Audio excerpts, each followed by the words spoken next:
பூங்காட்டு திரும்பமா அடுத்த வர எபிசோடில் பார்த்தீங்கன்னா ஆனந்தி வந்து ஒரு ஐடியா யோசிச்சிருப்பாங்க. இந்த மாதிரி ரெடிமேட் ட்ரெஸ் ஷாப் வைக்கலாம் அப்படின்னு சொல்லிட்டு யோசிச்சிருப்பாங்க. ஆனால் நம்ம தனியாக பண்ணால் சரி வராது, யாராவது பார்ட்னராக சேர்த்துக்கலாம் அப்படின்னு சொல்லிட்டு யோசிச்சிருப்பாங்க.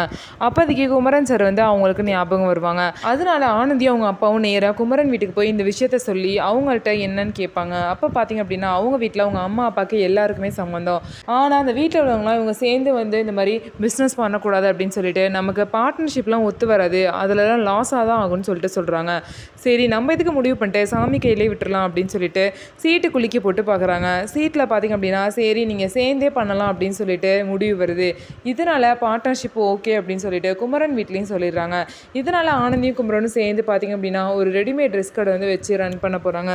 இதனால் அவங்க இன்னும் பேசி க்ளோஸ் ஆவாங்க. 2 பேரும் ஒருத்தர் புரிஞ்சுப்பாங்க. கடைசியில் 2 பேரும் அவங்களுக்குள்ள லவ்வை சொல்லி பார்த்திங்க அப்படின்னா கல்யாணமும் பண்ணிக்க போகிறாங்க. ஸோ நம்ம வீடியோ உங்களுக்கு பிடிச்சிருந்தா நம்ம வீடியோவை லைக் பண்ணிக்கோங்க. மறக்காமல் நம்மளோட சேனலை சப்ஸ்கிரைப் பண்ணிவிட்டு பாருங்கள்.